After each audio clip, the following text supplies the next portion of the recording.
ona je uspješna i majka, i žena, i menadžerica i zapravo se čini kao žena sa supermoćima. Petra Razić-Rogić to će reći nešto drukčije. Ja moram reći da sam izuzetno zadovoljna i sretna sa svojim životom. Iako se čini da joj je sve u životu podjednako važno, obitelj će staviti na prvo mjesto. Kad vidim da su moja djeca sretna, da su zdrava, da su uspješna u školi, stariji, da se često smiju, inače mi imamo praksu, kod kuće se jako puno smijemo, jako puno se ljubimo, jako puno pazimo svi skupa na to.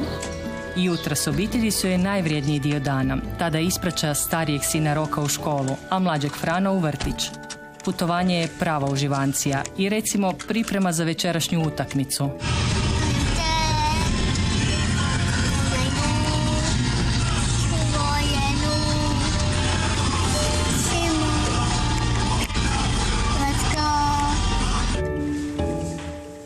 Kada Frana ostavi u vrtiću, počinje njezin poslovni dan.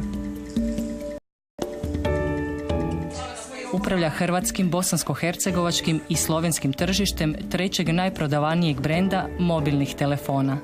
Meni je motivacija ljubav prema tom poslu, adrenalin koji dobivam kroz taj posao i naravno prije svega uspjeh. 10. matematička gimnazija, fakultet strojarstva i brodogradnje, prvi posao, prvo dijete, magisterij o poslovnom upravljanju, drugo dijete i drugi posao. Tako bi izgledala kronologija Petrina života. Života žene uvriježeno muškom svijetu. Ja sam to sve prihvatila kao jedan veliki izazov. Meni je to strašno bilo zanimljivo, zato što sam se to još više probudilo neki nat u meni da se dokažem pa zašto ja jesam možda žena, ali zašto ja to ne bi mogla? Mogu čak i puno bolje nego većina, ja bih čak se usudila reći većina muških kolega. Muškaraca u njezinu životu ne nedostaje. Zato su je vježbanje 3 puta tjedno i izlasci s prijateljicama nešto samo žensko i samo za nju. Prijatelji su izuzetno bitna stavka u mom životu. Imam krug od 10 prijateljica iz ranog djetinjstva i jako mi je važno to prijateljstvo, jako mi je važno ga njegovati. Obiteljska uživanja u prirodi i kod kuće. Društvena odgovornost koju ispunjava aktivnim članstvom u udruzi Vrtić za sve, čija je jedna od osnivačica. Poslovne promocije i putovanja, sve je to dio Petrina života. Aktivna od jutra do mraka, uvijek spremna za novi izazov, privatni ili poslovni, svejedno je. Danas u 19 sati u Kulturno-informativnom centru u Zagrebu najnovija tribina iz ciklusa u ženskom društvu. Ja ne moram čekati 19 sati, ja sam već sada u divnom ženskom društvu. Pridružile su nam se u studiju magistra Dijana Kobas-Dešković, psihologica i voditeljica projekta Momforce. Dobro jutro, dobrodošli. I pravobraniteljica za ravnopravnost spolova, gospođa Višnja Ljubičić. Dobar dan, dobro jutro. Dobar dan, dobro jutro. Dobrodošli.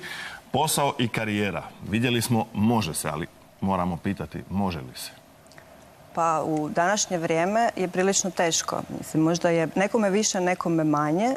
Možda je najteže ženama koje rade u korporacijama, koje su prilično nefleksibilne, koje imaju kruto radno vrijeme, koje imaju očekivanja koja su i znatno iznad normalnog radnog vremena koje se smatra da je 8 sati dnevno. Voditeljica ste projekta Momforce. Što je to Momforce? Što je Momforce?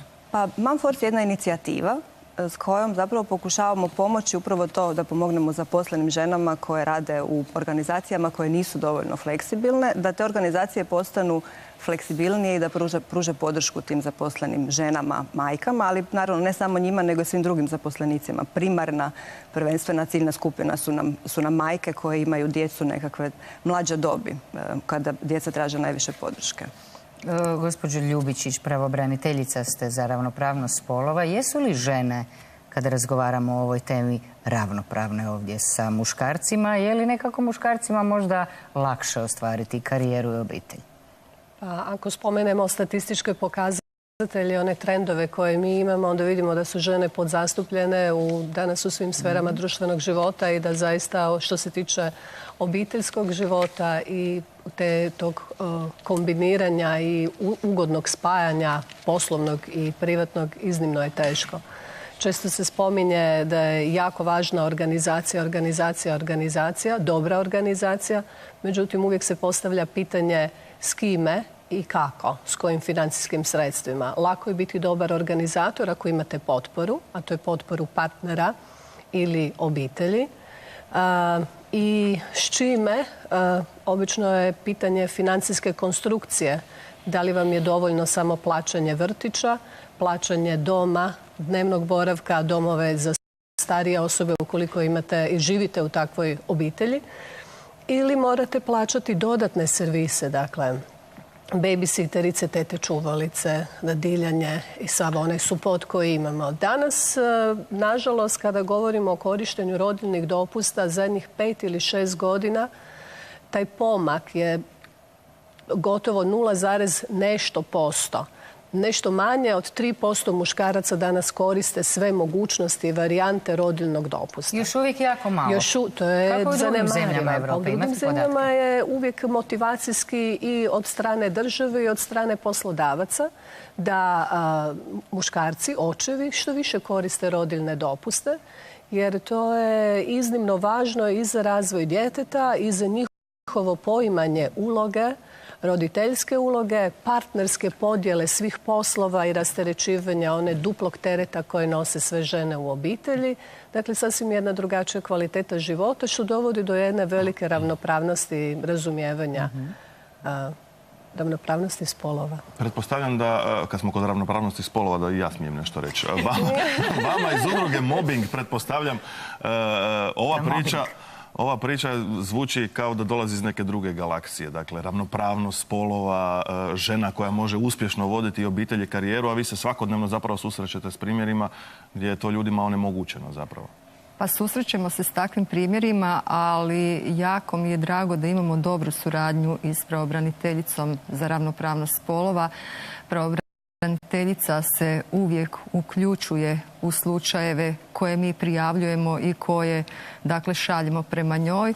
Nadamo se da ćemo i ovom i takvom zajedničkom suradnjom i radom na prevenciji i na edukaciji i poslodavaca i radnica i radnika uspjeti možda pokrenuti i možda povećati ovaj postotak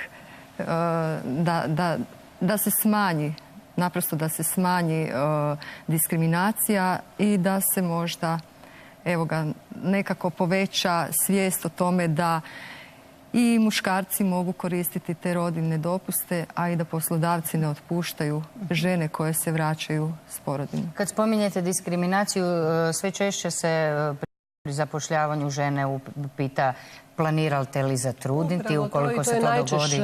Najčešće su to pitanja za mlade žene. Dakle, mlade žene danas ulaze u kategoriju. Kako to da muškarci niko ne pita? Hoće li postati u bližoj budućnosti otac? To je interesantna percepcija poslodavca da muškarac koji ima obitelj, da je stabilno, emocionalno stabilno sređena osoba i da se može posvetiti poslu. Čak i u diplomatskim krugovima je poželjno da osoba ima u obitelji i da htio dok reći da muškarcu roditeljstvo se ponekad dogodi i da to ne planira, žena to uglavnom planira uvijek. To su isto stereotipi. Ostala sam bez riječi.